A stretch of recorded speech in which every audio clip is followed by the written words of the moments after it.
At this point in my woodworking career, I've applied literal gallons of this stuff.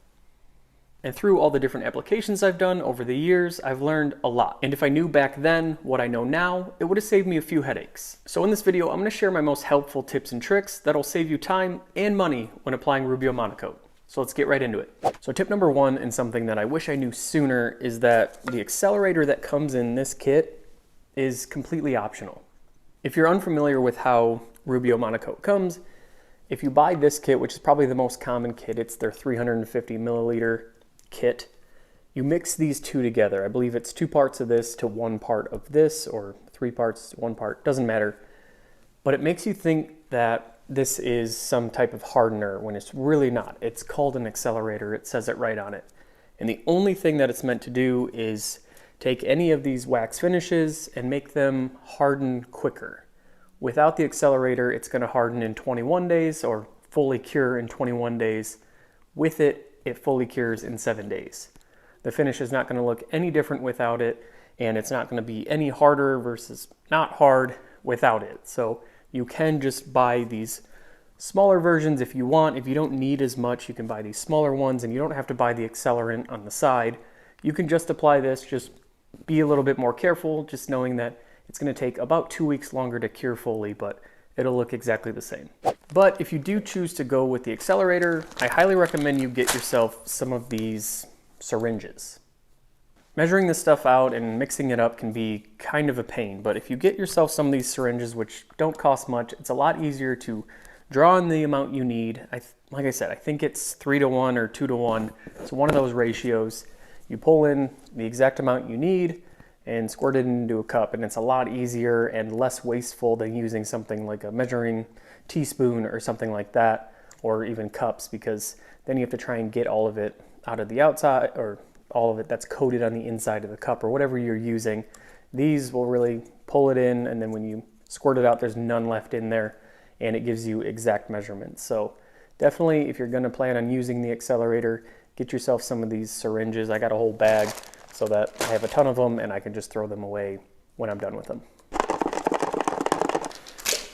All right, I now have the finish mixed with the accelerator, and now it's time to apply it to our shelf here, which I built this last week. I did a video on it that I posted last week with how I like to build floating shelves now with this new cool joinery technique. So if you want to see how I built this, you can go check that video out up here in the corner, or go to my channel and find it.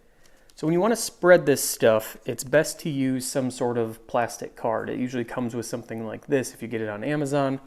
And the idea is that this isn't going to absorb anything. So when you spread it along the surface, you're going to get as much material coverage as possible without it soaking into something like a rag or a sponge, something like that.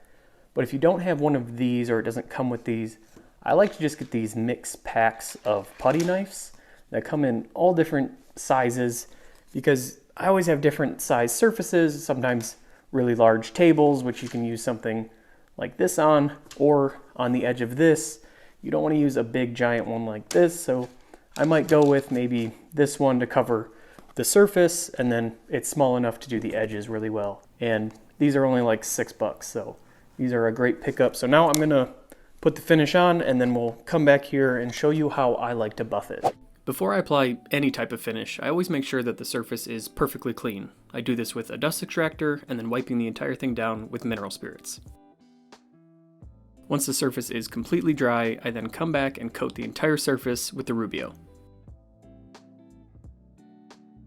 So on this side of the shelf, I wanted to show you guys kind of the manual technique that I like to use, which uses this handle and a Scotch-Brite pad to buff in the finish.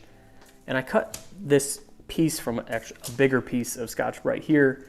If you buy them in bigger sizes and cut them yourself, you can get them a little bit cheaper, just saves a little bit of money.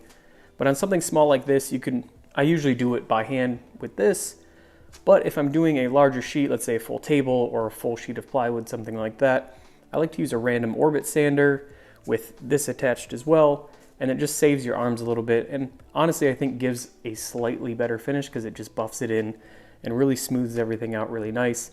And I'll show you how I do that on the other side. I'm gonna let this sit for about 5 to 10 minutes and then come back and wipe it off.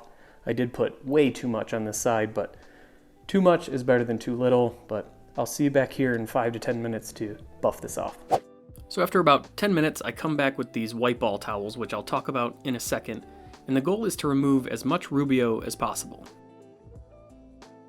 So I wiped off the finish on the other side, and now we need to apply and buff in the finish on this side, and this time we're going to use the random orbit sander with this circle disc of that white Scotch-Brite that I just cut out. I just use a piece of sandpaper, trace it around, and then cut it out, and it fits perfectly right on here. And if anything, do it a little oversized. It can be bigger than the pad that's on your sander.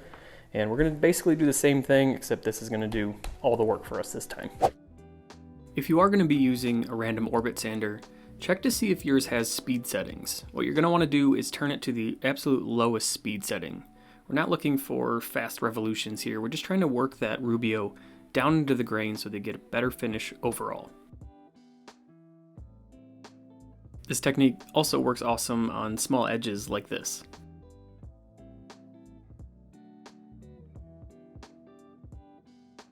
And this tip right here is probably the most valuable tip that's going to be in this video, and it's these Wypall towels.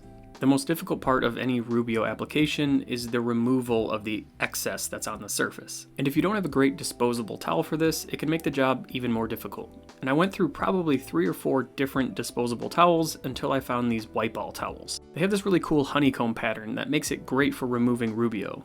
They're also really big and incredibly strong. And unlike other towels that claim to be lint-free, these ones actually are lint-free.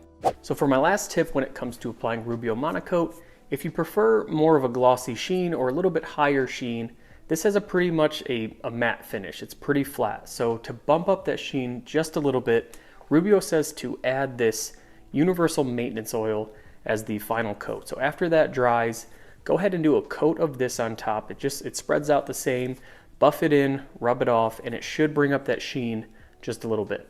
So in summary, and to wrap up this entire video, just remember that the Accelerator is totally optional. You're gonna get the same finish with it whether you use it or not. But if you are gonna use it, grab some of those syringes. I'm telling you, it makes it way easier when measuring everything out, and it's way less messy. And if you're gonna be doing a large area, make sure you grab a random orbit sander, whether it's an old one or just go find the cheapest one you can. I'm telling you, slap a white Scotch-Brite on there. It is gonna save your arm a ton of work. And if you take nothing else from this video, get those Wypall towels. Not only are they great for removing the Rubio, they're just great to have around the shop. They are by far the best shop towel I've found. Definitely way better than the actual brand shop towels. So if nothing else, go get those, and everything that you've seen in this video will be linked down in the description below. But until next time, I'm Jordan. This is Everyday Builds. We'll see you in the next one.